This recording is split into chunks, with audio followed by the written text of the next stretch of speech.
நான் சொன்னது தவறு என்றால் நான் அரசியல் விட்டு விலகுறேன்.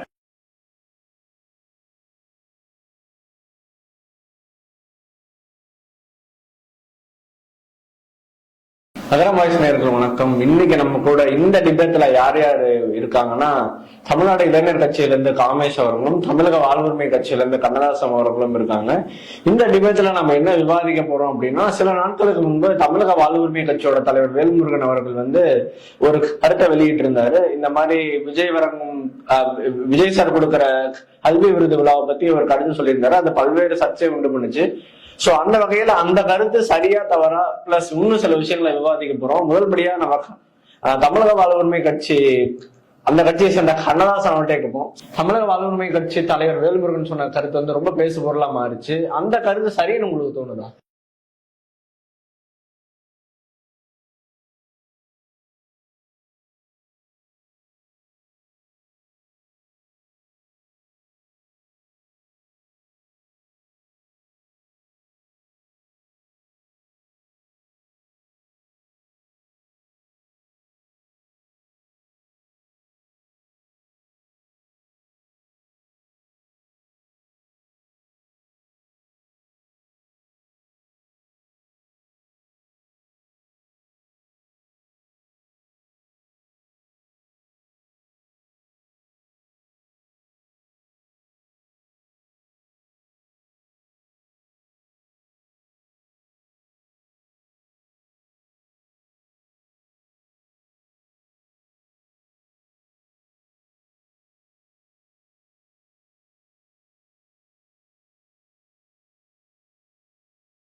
ஏன்னா இங்க பிரச்சனை சினிமாவும் சினிமாக்காரர்களால் தான் உருவாக்கப்படுது.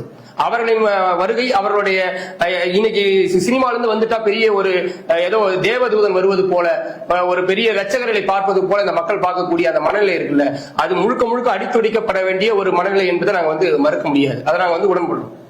இப்ப அந்த கருத்து அவர் பேசின கருத்து அந்த சரின்னு தோணுதா? ஏன்னா பேசிருக்காங்க ஒரு பொது மேடைகள்ல பொது இடங்கள்ல நாகரிகமற்ற முறையில தமிழர் பண்பாடு கலாச்சாரத்துக்கு எதிராக கட்டிப்பிடிப்பதும் முத்தம் கொடுப்பதும். நீங்க ஒரு சாதாரணமான ஒரு அண்ணனா தம்பியா உங்க வீட்டு பெண்கள் இருக்காங்க, உங்க வீட்டுல ஒரு வயதுக்கு வந்த பெண் உங்க தங்கச்சி இருக்காங்க, உங்களை ஒரு 13 வயது உருவானது பிறகு உங்களை கட்டிப்பிடிச்சிருக்கு பாத்திருக்கீங்களா?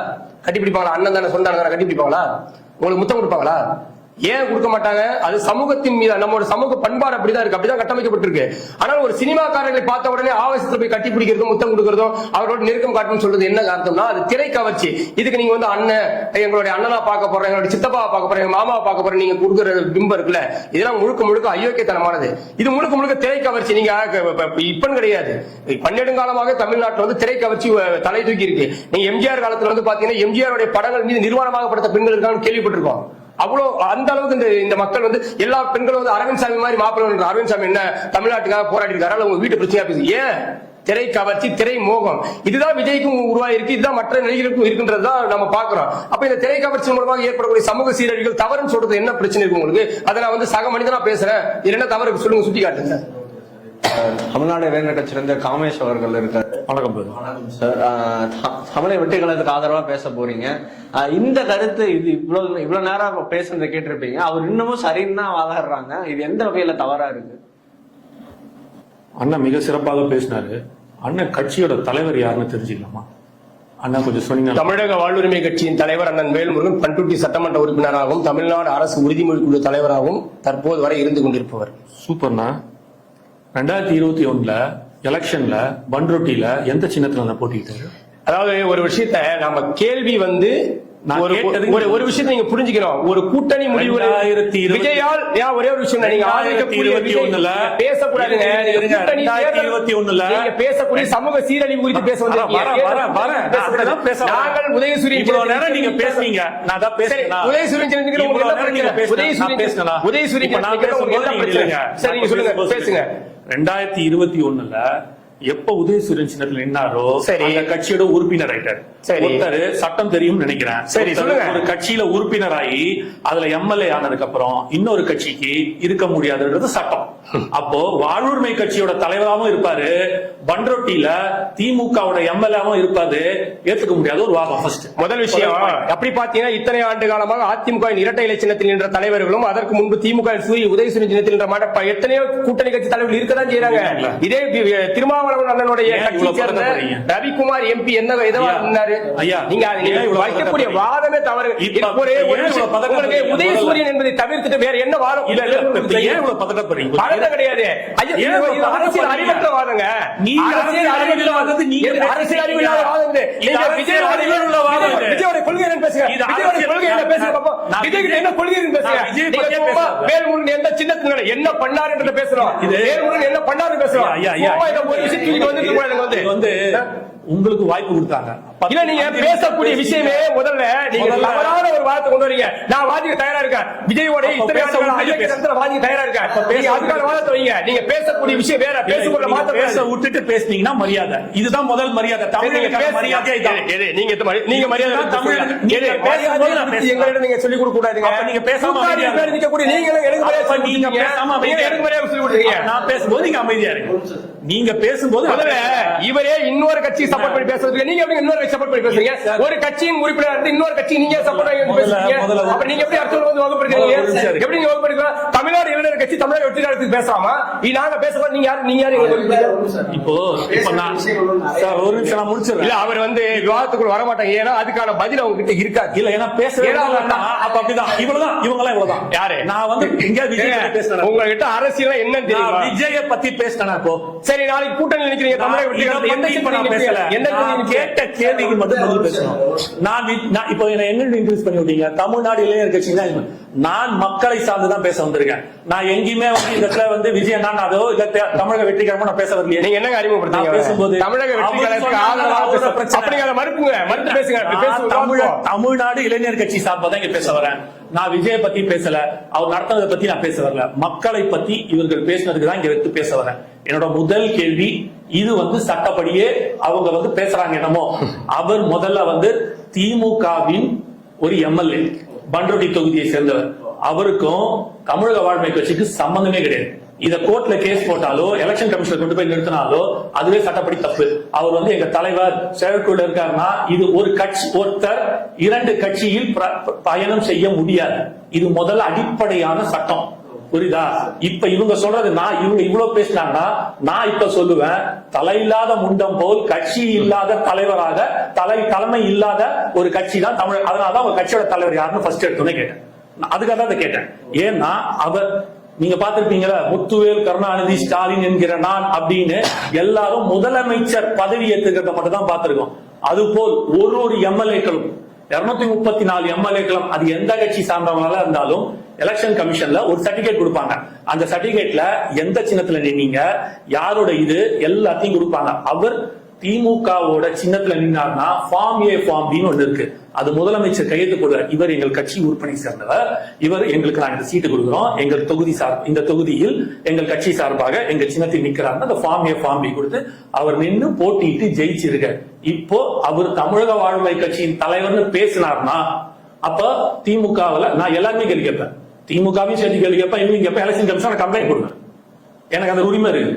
தவறு ரெண்டு பேரையும். நான் அதனாலதான் முதல்ல அந்த இதுக்கு ஸ்டாண்ட் கிளியர் பண்ணேன். இப்போ கேஸ வந்ததுன்னா விஜய் பத்தி ஒன்னும் பேசவே இல்லையே. ஏன் இவ்வளவு பதக்க? சரி இருங்க ஒரு நிமிஷம். நீங்க எங்களுக்கு ஃபார்ம் ஏ ஃபார்ம் பி பத்தி எங்களை வகுப்படுத்தீங்களா? 40 ஆண்டுகால எம்எல்ஏ அரசியல் வரலாற்றுல 15 ஆண்டுகால எம்எல்ஏ நான் பேசட்டும் உங்களுக்கு இந்த விவாதத்தை தனியா வைப்போமா?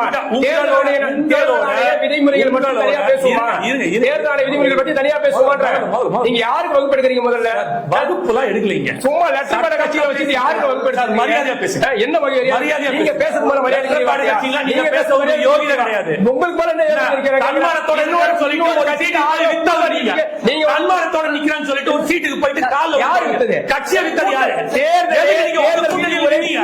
ஏன் உங்க கட்சி அரசியல் பேச உங்க கூட்டணி சின்னத்தை நிக்க கூடாது சார். யார் சொன்னது? யார் மரியாதை? இன்னைக்கு வேத்து கிடையாது. ஜல்லிக்கட்டு பாரம்பரியம் வந்தவர் யாரு? இன்னைக்கு வேத்து கிடையாது. ஜல்லிக்கட்டு பாரம்பரியம் வந்தவர் ஜல்லிக்கட்டு கட்சியில போராட்டத்தை தேடி வந்தவங்க. ஜல்லிக்கட்டு மக்கள் உரிமை வந்தது. நீ அதால பேசக்கூடாது. சும்மா நீ பேசக்கூடாது. புரட்சியில் வந்த ஜல்லிக்கட்டு யார் பண்ணது? அந்த புரட்சியில வந்தீங்களா? ஜல்லிக்கட்டு போராட்ட 5 லட்சம் நீங்க இருக்கீங்களா? ஜல்லிக்கட்டு புரட்சி நீங்க வரல. நாங்க பாரம்பரியம் இருக்கு. இந்த பேச்சலாம் பேசக்கூடாது. என்ன பேசுறோம்? முதல்ல தப்பு. நீங்க யாரா பேசணுமா? யார்ட்ட பேசுறீங்க? நீங்க யார்ட்ட பேசுறீங்க? இப்ப நீங்க பேசுமா?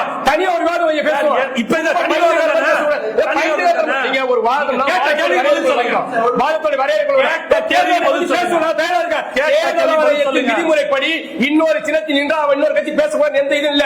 பேசுவோம் தனியா பேசுவோம். ஒரு உறுப்பினர் ஒரு கட்சியில பேசக்கூடிய விவாதம் போய் கேட்டு தெரிஞ்சுவாங்க. நீங்க பேச வருஷம் நாங்க கட்சி நடத்தி 10 வருஷம் என்ன கட்சி? தமிழ்நாட்டில் எந்த பிரச்சனைக்கும் கட்சி வந்து சொல்லுங்க. நான் சொல்றேன் 10 வருஷத்துல 12 ஆண்டுகள தமிழக வாழ்வுரிமை கட்சி என்னென்ன போராட்டம் சொல்றேன். நீ சும்மா வந்து கட்சி வச்சுட்டா 10 வருஷம் சும்மா 10 வருஷம் பேசக்கூடாதீங்க. சும்மா இருங்க. நாங்க எந்த திமுக பேசுறியா? திமுக பேச உரிமை இருக்கு. நீ அதை கேட்க யாரு? திமுக கூட பேச உரிமை இருக்கு. சமூகத்தின் சீரழிவு எந்த கட்சியாலும் பேச முடியும். நீ என்ன சொல்றேன்? பண்றோம் திமுக எம்எல்ஏ தான் நான் சொல்லிட்டு இருக்கேன். உங்களுக்கு என்ன பிரச்சனை? பேச பொருள் தான் பிரச்சனை. நான் எந்த கட்சியில் இருக்கிறேன், நான் என்னவா இருக்கிறேன், உங்களுக்கு என்ன பிரச்சனை இருக்கு?